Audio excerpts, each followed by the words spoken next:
In this module, we are going to learn some basic concepts of chemistry, which is the first chapter of class 11th in chemistry. Now, the important subtopics that we will be learning in this chapter are measurements, scientific notation, significant figures, rounding off, and the rules for the two, unit conversions, temperature, density, and volume. Now, if we talk about chemistry, chemistry is a branch of science that deals with the composition, structure, and properties of matter. To study chemistry, it is very important to study matter. And matter is made up of atoms and molecules. Chemistry tends to focus on properties of substances and interaction between different types of matter. We all know that all living organisms are made up of matter. Everything that we touch, taste, or smell is a chemical. We also have drugs, fertilizers, pesticides, synthetic materials like polymers and plastic. They're all made up of chemical substances. Now, if we are talking about measurement, anything that occupies space and has mass is called matter. Many properties of matter such as length, area, volume, weight, etc. are quantitative in nature or measurement that yield numerical data. Measurement always involves a comparison. If we say the weight of a boy is 20 kg, then this 20 kg has both number and unit. So if we write 20 kg,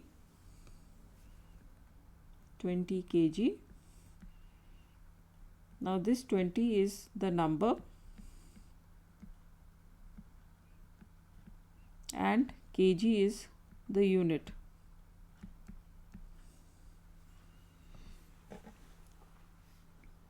Now, metric system was based on the decimal system. When we are writing measurements, we should always write the unit. If we just write 20,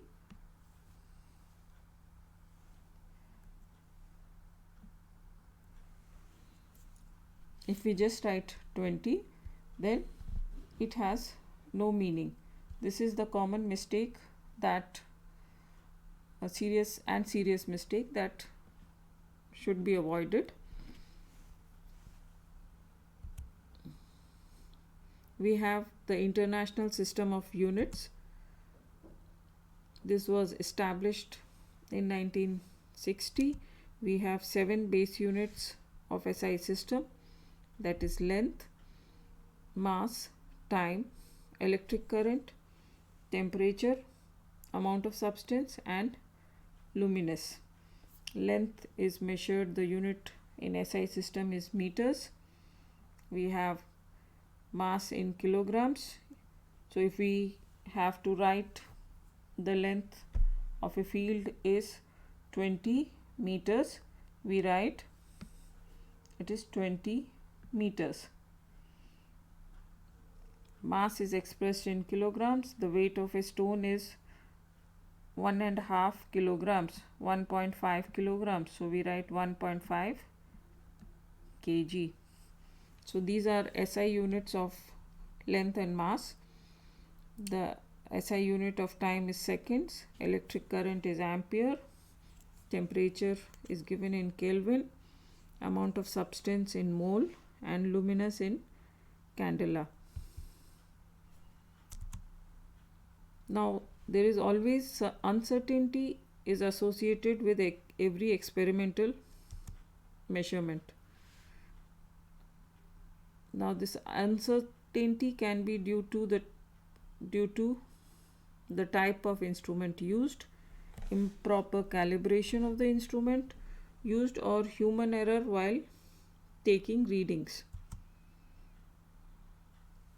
Let's take, we are taking the weight using a weighing balance, and the weight of a person is 55.5 kg.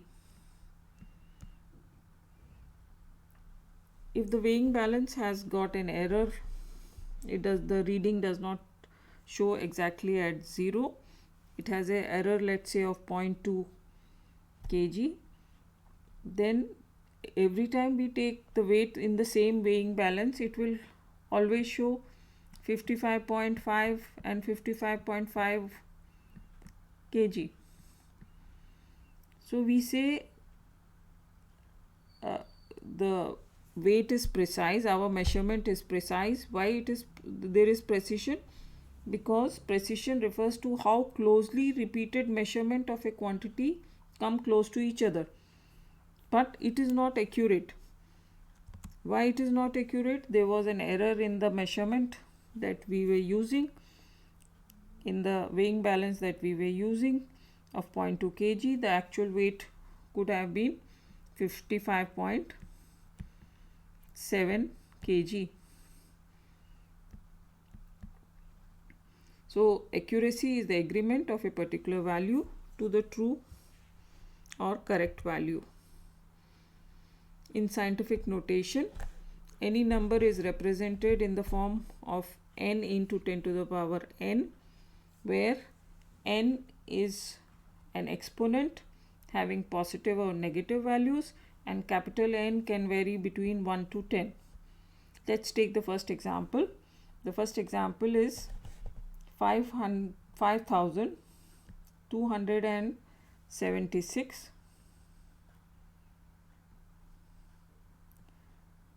276.701. Now in scientific notation, the decimal should come after the first unit, that means after 5. So I have to shift this decimal 3 points, 1, 2 and 3. So I have to divide it by 1000. So if we divide this number by 1000 and also multiply by 1000, we will get, if I divide by 1000, this will become 5.276701, and we still have the 1000 here. So what is 1000? 10 to the power 3.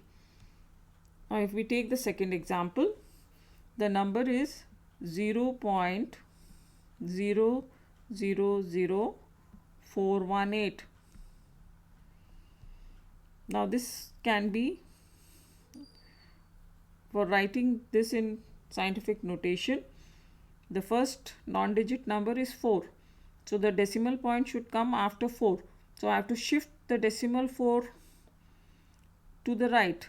So I have to multiply it by 10,000. So if I multiply by 10,000, I also have to divide by 10,000. So the number in scientific notation would be 4.18. I have shifted it 4 decimals to the right by multiplying by 10,000. I still have 10,000 below. So this is 10 to the power 4. So if we have 10 to the power 4, if I take it to the numerator, this becomes 10 to the power minus 4.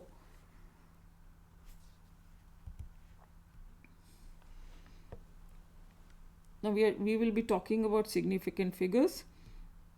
The reliability of a measurement is indicated by the number of digits used to represent the number. Significant figure are digits in a number that are known with certainty plus one doubtful digit in a number. Let's say we have 1.2 centimeter. We are measuring 1.2 centimeter. Now this 1.2 centimeter, let's say we have taken an eraser. The length of the eraser is 1.2 centimeter. In the scale, we take 1.2. Now the scale 1 centimeter is divided into 10 millimeters. 10 1 centimeter, we have put it into 10 millimeters. Now, so when we are measuring it, it may be between, could have been 1.3 or 1.1. So there is an error in measurement. 1 is certain, we are very sure it is 1 centimeter.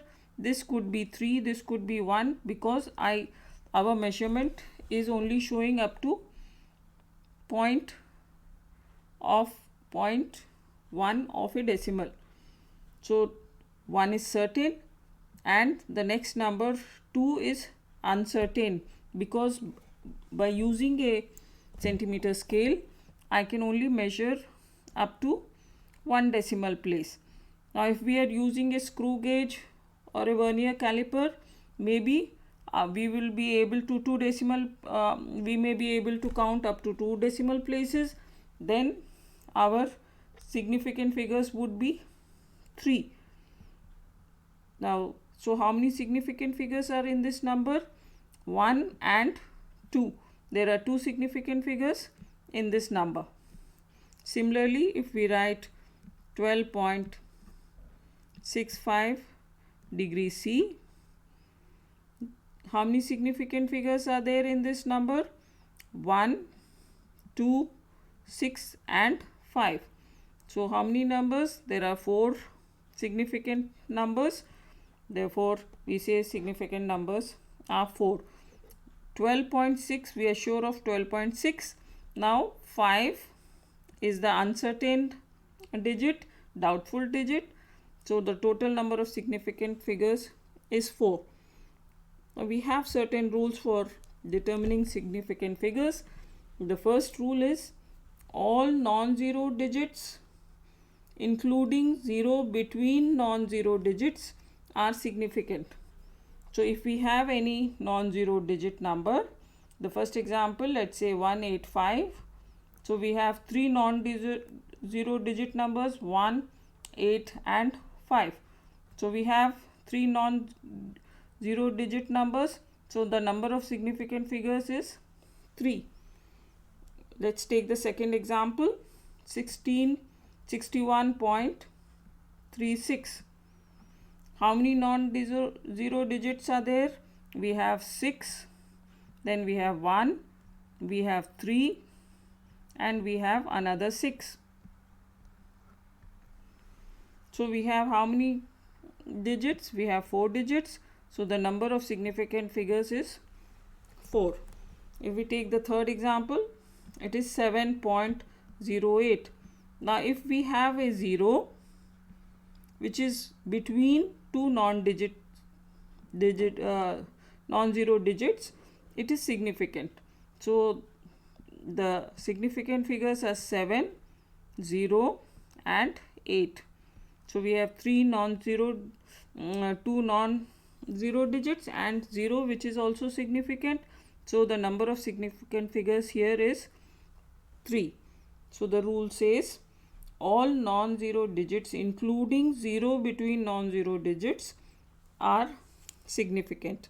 Now if we go to the next second rule, it states all zeros at the end of a number that includes a decimal point are significant. So if we have a decimal point, let's take the first example, 32.0. 32.0. Now we have a decimal point. So if we have a 0 after the decimal point, it is significant. So the significant figures are 3, 2 and 0. We have 3 significant figures. Now in the second example, it is 32.00. There are 2 zeros to the right of the decimal. So they are also significant. 1, 3, 2, 0 and 0. So how many significant figures are there? There are 4 significant figures. If we write the third example, 30 point. If we have put a point, we have put a decimal, then the 0 at the end is also significant. So here we have 2 significant figures. So it is 2. Number of significant figures is 2. Now let's see the third rule. The third rule states that all zeros at the end of the number, if we have zeros at the end of a number without a decimal point, they are not significant.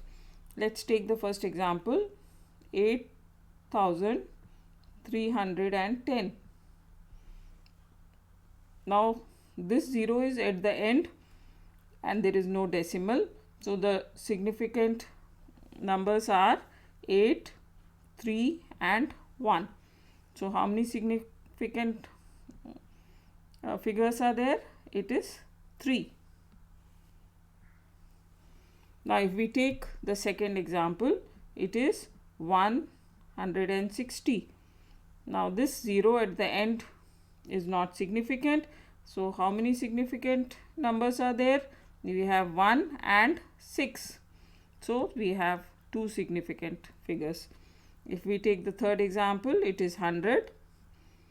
So these 2 zeros at the end are not significant. We have only one significant number digit, that is 1. So number of significant figures is 1. Let's look at the rule 4. All zeros before the first non-zero digits are not significant. So all the zeros to the left of the first non-digit are all not significant.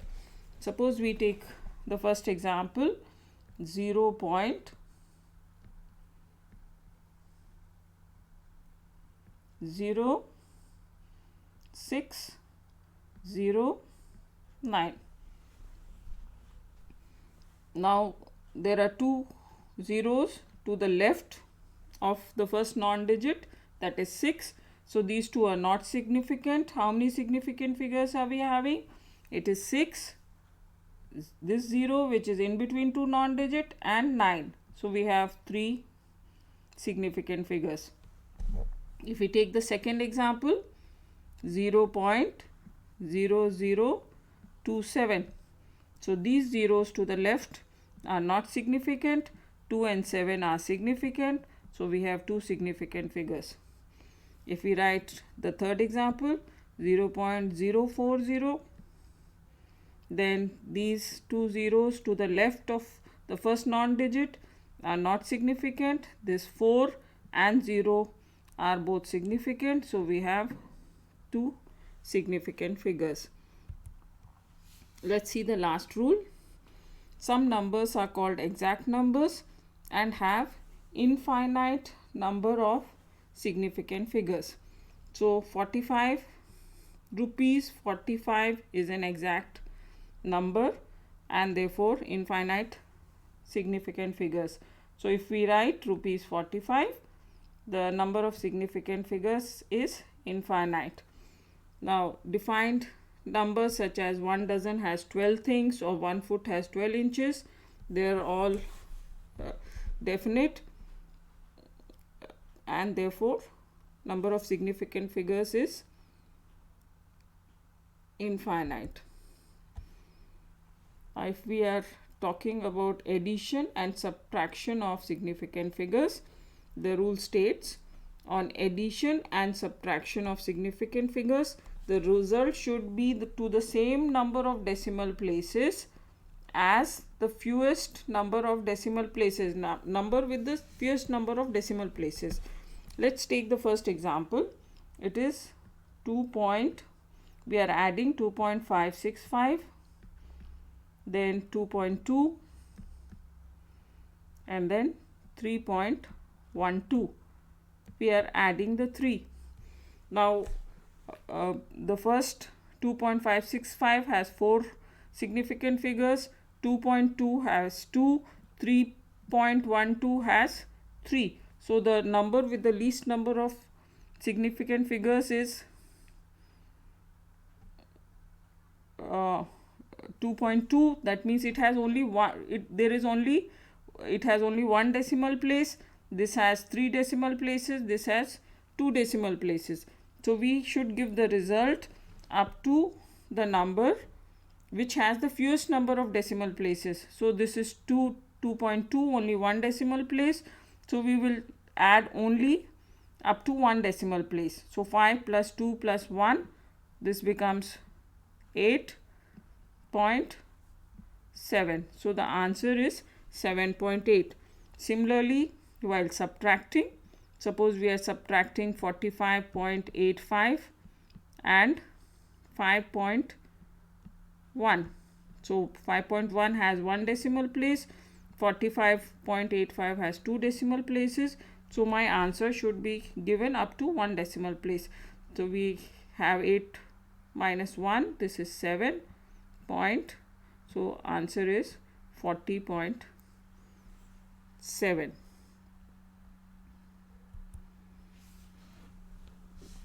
When we are multiplying or dividing significant figures, the result should not be greater than the number of significant figures as the quantity with the least number of significant figures. So if we take the first example, we are multiplying 1.11 with 1.2, and the answer comes to 1.332.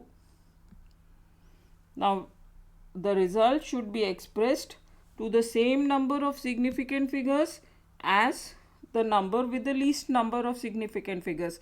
So 1.11 has 3 significant figures and 1.2 has 2 significant figures. So the result should be up to 2 significant figures. So the answer is written as 1.3. Similarly, if we are dividing 25.7 by 5.2, the result is 4.942307. Now the number with the least number of significant figures is 5.2 with 2 significant figures. So the result should be given up to 2 significant figures, that is 4.9. Now when we have to round off values, rounding off procedure is applied to retain required number of significant figures. Now the first rule for rounding off is, if the digit coming after the desired number of significant figures happens to be more than 5, the preceding significant figure is increased by 1. Let's understand it by taking an example. If we take 2.17 and we have to round this number up to 2 significant figures, 2. So what is the number after 2 significant figures? It is 7. So if the number is more than 5, then the previous number, that is 1, will be increased by 1. So if it is rounded off, then we write it as 2.2. If we take the next example, 7.015 847. Now if we have to round it off to 4 significant figures, so 1, 2, 3 and 4. What is the number after that? It is 8. So this 8, like 7 here, this 8 is more than 5. So if it is more than 5, then the previous number 5 would be increased by 1. So the answer would be 7.016. So if the number is more than 5, we increase the preceding digit by 1. If it is less than 5, then we don't increase, it is neglected, and the preceding significant figure remains unchanged. So if it is less than 5, we don't increase it by 1, it is unchanged. For example, we take the first example, 2.13, and we want to round off to 2 significant figures. So 1, 2. What is the number after 2 significant figures? It is 3. This is less than 5. So if it is less than 5, then we don't increase this one previous number by 1. It remains as such. So rounding off, it is 2.1. Similarly, 7.015427. We want to round it up to 4 significant figures. 1, 2, 3, 4. So what is the number after that? 4. So this is less than 5. So if it is less than 5, we retain this 5 as such. So it will become 7.015. Now the third rule for rounding off, if the first digit after those you want to retain is 5, then the preceding digit is increased by 1 only in case it happens to be odd, and if it is even, it remains unchanged. Let's understand it using the example 2.7543. Now we have to round off to 2 significant figures, 1, 2. So the number after that is 5. So if this is 5, we see the number which is preceding to this 5. Now the number preceding to this 5 is 7, which is odd. So if it is odd, then we increase this number by 1. So on rounding off, we write it as 2.8. Increase it by 1, 7 becomes 8. So we write it as 2.8. Now if we take the next example, it is 7.045427. We want to round off to 3 significant figures, 1, 2 and 3. So the number after that is 5, and before that this number is 4 is even. So if it is even, then we don't increase it, we leave the number as such. So rounding off to 3 significant figures, it becomes 7.04. Now we will be talking about unit conversions. During calculation, generally there is a need to convert units from one system to the other. This is called unit conversion or dimensional analysis. Let's say we want to convert 2.7 kilometers to centimeters. So 2.7 kilometers to centimeters. Now we know 1 kilometer is equal to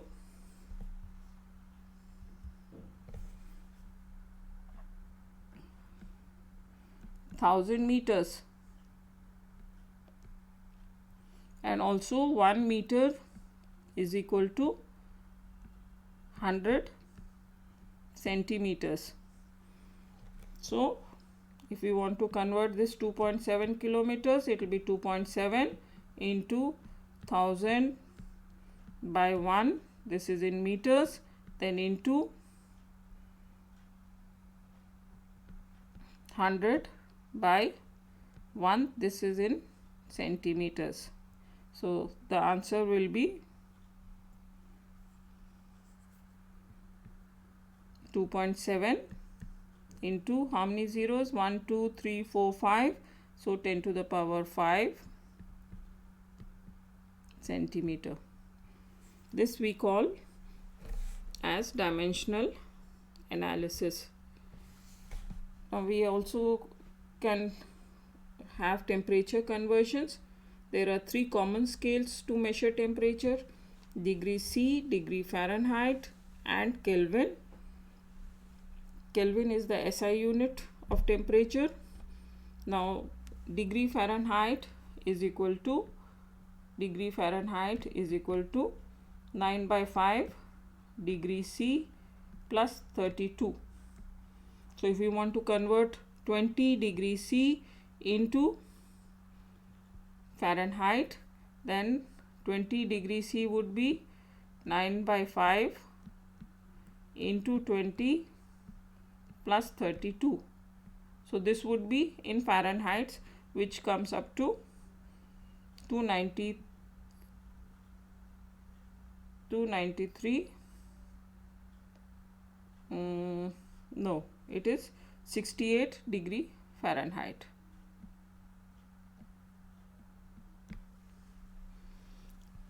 Similarly, Kelvin is converted, degree C is converted into Kelvin by adding 273.15.